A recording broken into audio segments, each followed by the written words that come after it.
Thanks so much for joining us here on 9 News Plus. I'm Chris Bianchi. Today, we are joined by the Deputy Mexican Consul General, Federico, for a bit more about what the Mexican Consul does and how they can help you. And this could also include for those of you who are American or Mexican. And we're going to, by the way, do this in English and in Spanish. And we're going to start things off on a Spanish note. So for those of you who are English speakers, stay tuned. In about 5 minutes, we will do this in English. Pero ahora vamos a empezar en español y con eso hoy nos acompaña el Cónsul General de México para acompañarnos y para obtener más información sobre lo que hacen y cómo pueden ayudarlo. Entonces, gracias Federico, vas a estar con nosotros hoy. Al contrario, muchas gracias a ustedes por esta invitación. Un placer estar aquí en 9 News. Thank you very much for this invitation. It's a pleasure for us to be here today on 9 News. Bueno, gracias Federico y bueno, quiero empezar, como estoy diciendo, en español. Y podría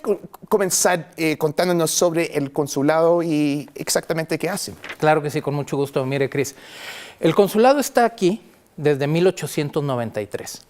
Y a lo largo de estos años, pues nuestra naturaleza ha cambiado. Empezamos como una oficina que buscaba promover negocios entre México y Estados Unidos, allá en el siglo XIX y los años 1800. Con la evolución, para no detenerme mucho en esto, ahora tenemos una gran comunidad mexicana que reside aquí en el estado de Colorado. Aproximadamente unos 250,000 a 300,000 personas nacidas en México, y si usted suma a los mexico-estadounidenses de segunda y tercera generación, podemos hablar de alrededor de 800,000. Entonces ahora nuestros servicios se enfocan principalmente en atender a nuestra comunidad a través de la emisión de pasaportes, de matrículas consulares, de credenciales para votar en México, de otros servicios como poderes notariales, como registro civil de hijos de mexicanos que hayan nacido aquí en Estados Unidos, les damos la doble nacionalidad.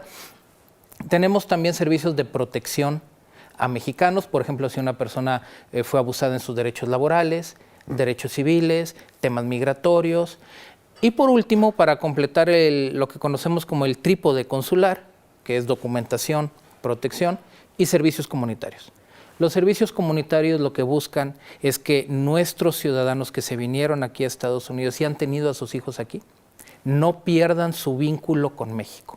Y para eso promovemos una serie de actividades como concursos de dibujo, como festividades mexicanas como el Día de Muertos y el Día del Niño, y además tenemos un programa de atención en 3 vertientes: salud, educación y educación financiera, que son operados junto con aliados del consulado. El consulado no es experto en la educación, pero trabajamos con Community College of Denver para que ellos puedan llevar información sobre el tema, con servicios de la raza para servicios de salud, y ahorita estamos buscando aliarnos con una nueva organización para servicios de educación financiera, que es el apoyo que necesita nuestra comunidad para poder desarrollarse mejor aquí en la sociedad que los ha recibido.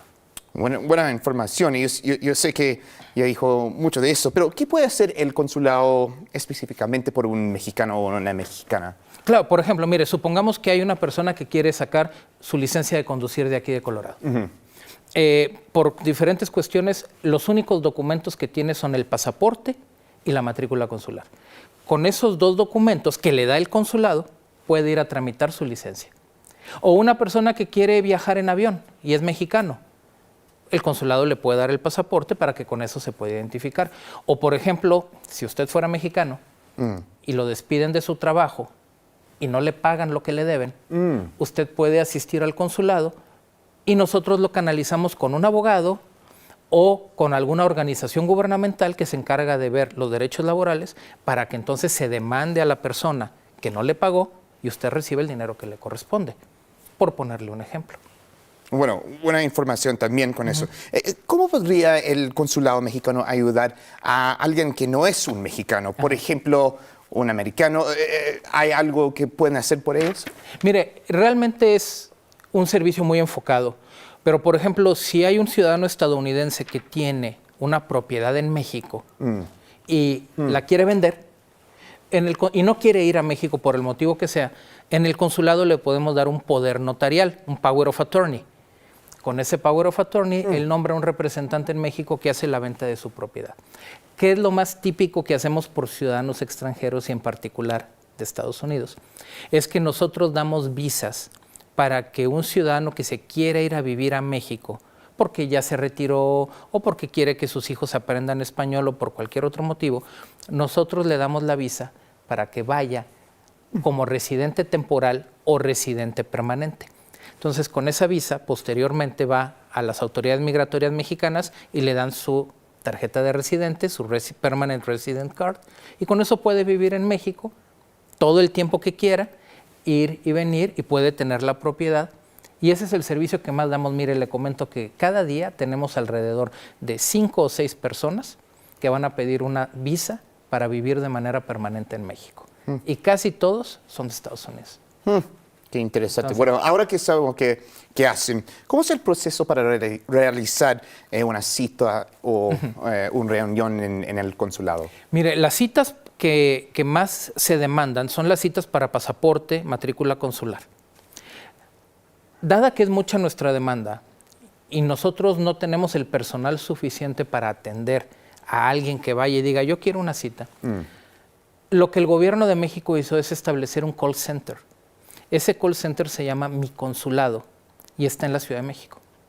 Entonces, de esa manera, una persona que está aquí puede hacer una llamada gratis o entrar a internet y le contestan en México y puede hacer su cita. Nosotros, en el consulado, abrimos citas todos los días martes, solo los martes. Solo los martes. Solo los martes. No tengo una hora específica para abrirla, porque no la abrimos nosotros, como le digo, la abren en la Ciudad de México. Pues generalmente es alrededor de mediodía, 1 de la tarde. Entonces, una vez que se abren las citas, que están disponibles, mi compañera Aura, que es la que lleva las redes sociales, publica un aviso en Facebook o Twitter o Instagram, donde dice que las citas están abiertas. Ahí puede usted saber que ya puede llamar o entrar a internet y poder darle su información al operador o capturar su información en línea y al final obtiene una cita. Debo reconocer, Cris, que las citas se acaban rápidamente. Estamos trabajando, vamos a contar pronto con mayor personal para poder abrir más citas y de esa manera atender de una mejor manera la demanda que nuestra comunidad tiene de estos servicios de matrícula y pasaporte, que son, como le digo, los más demandados. Todos los días damos más de 100 citas para que las personas que quieran puedan ir a tramitar un pasaporte o una matrícula. Son alrededor de 550 citas a la semana, que son, si multiplicamos por 4 semanas, estamos hablando de más de 2,000 citas al mes que ponemos a disposición de usted. Entonces, otros servicios como las visas, tiene que entrar a nuestra página de internet y ahí le dice cómo agendar la cita. Tiene que llenar un formulario, se recibe el formulario en nuestras oficinas, le regresamos información y ya puede usted escoger día y hora dependiendo de lo que tengamos disponible. Pero las citas más socorridas, que son matrícula y pasaporte, solo los martes, y reconocemos que se acaban rápido, pero es una prioridad del cónsul general Pavel Meléndez y de todos nosotros poder atender a tanta gente como podamos, y por eso, gracias al apoyo de la Secretaría de Relaciones Exteriores, vamos a tener más gente, y más gente es más citas, menos tiempo de espera. Entonces, más citas pronto. Entonces. Exactamente. El primer compañero de este nuevo grupo debe de llegar el día de mañana y pronto llegarán 2 compañeros más y luego tendremos otros 2 compañeros. Entonces, bueno, estamos muy contentos de poder ofrecer más espacios, más citas a toda nuestra comunidad. Bueno, Federico, ¿y algo más que debamos saber sobre el consulado y cómo funciona? Sí, bueno, al final, en la página de internet, tiene usted, de nuestra página de internet hay mucha información, le invitamos a que la consulte y ahí puede darse una idea. Tenemos, en esa página aparecen nuestros correos electrónicos para que si gusta contactar a alguno de nosotros y estamos en todo momento para servirle. El consulado, si usted tiene alguna duda, alguna pregunta, usted puede ir al consulado y preguntar. Y con todo gusto lo atendemos. Para preguntar no tiene que hacer una cita, pero también le invitamos a que busque la información antes de tener que hacer el viaje al consulado y pueda obtenerla a través de nuestra página de internet o por correo electrónico. Se ahorra usted un viaje. Y si no, ahí lo esperamos con mucho gusto y lo atendemos entre 8 de la mañana y 4 de la tarde. Bueno, muchas gracias, Federico. Y eso concluye la parte en español de nuestro programa. Ahora seguiremos en inglés. And as calmly as we can, we're switching things over from one language to the other. But here with Federico Vaz from the Deputy Consul of the Consulate General of Mexico here in Denver. I guess I want to start things off by asking you, Federico, what exactly the consul, the Mexican consulate does here in Mexico, what services generally that you offer? Of course, well, let me tell you, we have been here in Denver since 1893. We were established because the Denver or Colorado Chamber of Commerce at the time requested then Mexican president to have a consulate here in Denver so the promotion of business between Mexico and Colorado could go smoother and faster. So as time has gone through and things have changed, we now focus mainly on our community. We have a huge community here of around 250,000 to 300,000 people born in Mexico. And if you count Mexican Americans, the number can go up to 800,000. So we have three main areas of service. One is to provide ID documents to our citizens, like the passport and the consular ID card, which are the most important and most demanded documents. For foreigners, we also have services. We give visas to foreigners. Usually, on a regular day, we give 5 to 6 visas to US citizens who are moving to Mexico to live because they are retirees or for whichever reason. So it's a pleasure for us to do that. And here you can get a visa for a permanent or a temporary resident card. We issue the visa if you fulfill certain requirements, and with that visa, you go to the Mexican immigration authorities in Mexico, and they will give you the card. With that, you can come back and forth and stay in Mexico for as long as you want, even more time as if you were a tourist, even more. And you can have the property. You can have a property even if you're not a permanent resident. But that's our main service to foreigners and mainly to US citizens. We issue visas. Now, we have a second track of action which we call consular protection services. One of the duties that we have as representatives of the Mexican government is to view that the human rights of Mexican nationals are respected by authorities. So we can, if a Mexican is abused in labor rights, in immigration rights, in civil rights, okay, they can go to our office and we can provide with assistance, we can provide advice of a lawyer who will then advise the Mexican citizen on what steps are next to take. That's focused mainly on, that's focused exclusively on Mexican citizens. Now, the third track, we call it community affairs. As you know, many Mexicans come here with the children at a very young age, or most of them have children here in the United States. So the main work of our community affairs area is to reinforce the roots between those Mexicans who came here at any age with the land of their fathers, or sometimes the land where they were born, but they do not know because they came here too young. And for that, we have different activities. For example, the very traditional and very famous now here in the United States, Dia de los Muertos, which is becoming more and more famous. We also have Dia del Niño. We also have a drawing contest of something related to Mexico. So with that, we try to keep Mexico in the minds of those who are either Mexican citizens because they were born there, or they may be Mexican citizens because the parents are Mexicans. And that's another service that we have, civil registry. By Mexican law, if a person is born outside Mexico, but at least one of the parents is Mexican, he can become Mexican. So we in Mexico go both by jus solis and jus sanguis, either by blood or by soil. And that's also a very good service that we have that has a huge demand every day. So those are the main tracks: ID documents for Mexican and visas for foreigners, protection services for Mexican citizens abroad, and or community affairs department.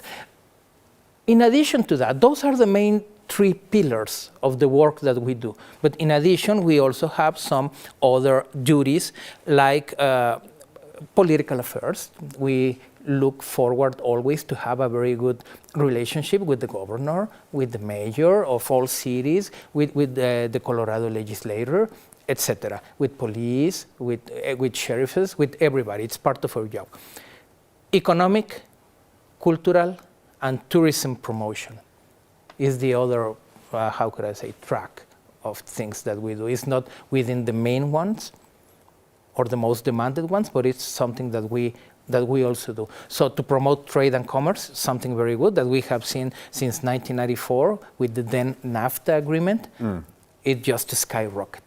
And we are sure that after COVID, it's a slow start again, but I'm sure that under the new USMCA agreement, trade will boom again very soon, and to the benefit of both our countries and, of course, the state of Colorado. Tourism.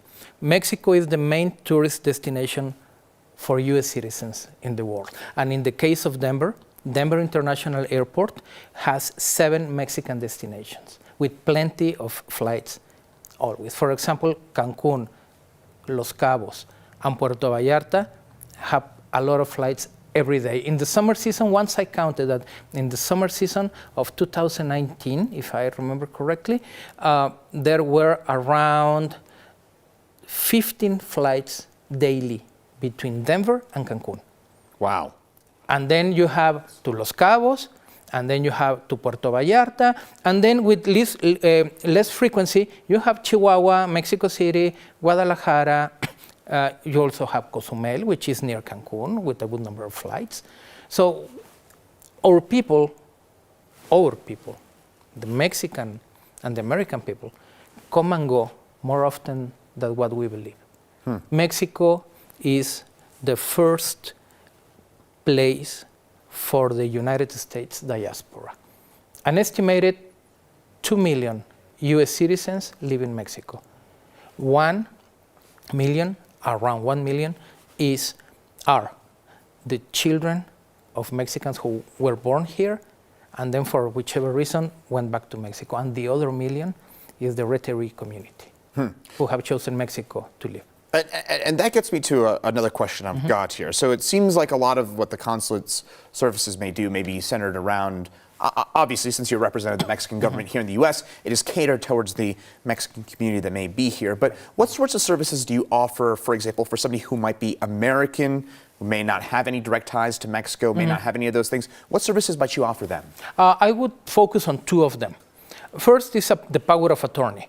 If, for whichever reason, a person has any business to do in Mexico, it may be a property, it may be a business, it may be a bank account, whatever, and for whichever reason you don't want to go to Mexico to cater to attend the matter, then we can do a power of attorney at the consulate. So somebody that you design and lives in Mexico can do the process, can buy the property or can sell the property, can open a bank account or can cancel or manage the bank account, or can manage the business that you have, whichever. So that's for very specific purposes, but the main thing is that you don't have to Mexico if you don't want to, within our faculties.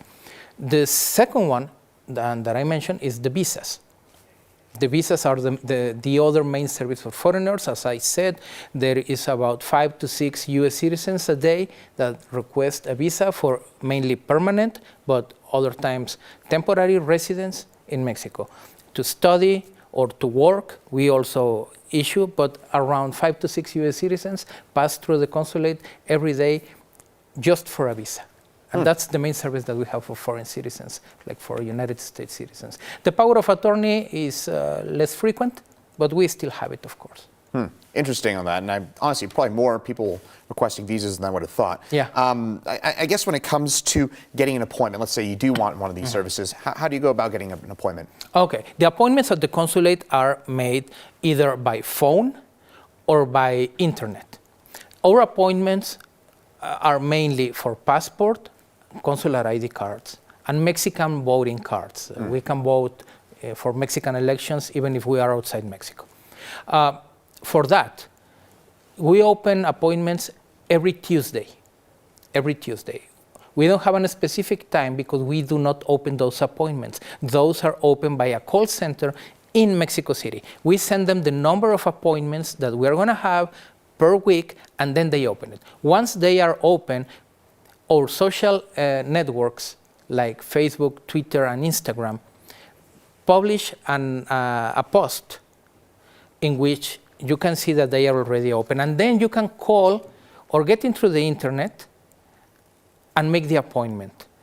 The thing is that we prefer for the appointments to be made online because those have the English option. While I'm not sure that the operators of the call center do speak English. So it's better, if you don't speak Spanish, it's better to do it through the internet. And it's also faster, in my opinion. So appointments are open every Tuesday, no precise time, but you please be aware of our social network, and they run out really fast. We know that, and we are working. We are going to have more personnel soon so that we can open more appointments and more people can find the space to get the document, matricula consular and passports. For visas, please visit our webpage. And in that webpage, there is a section called Extranjeros, foreigners.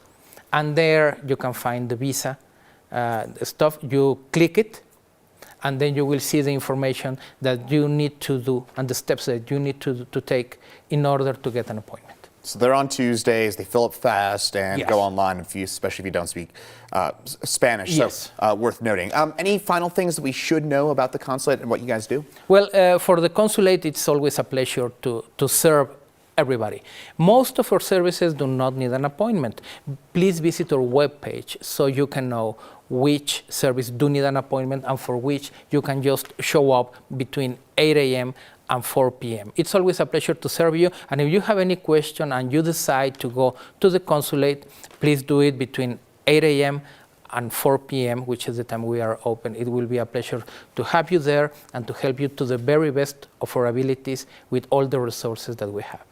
Federico Vaz, Deputy Consul General from the Mexican Consulate here in Denver. Thank you so much for taking the time to join us and let us know about what you guys do here in Denver. And thanks again for joining us. Thank you very much, Chris, and thank you very much to everybody. Yeah, pleasure to have you. Thank you.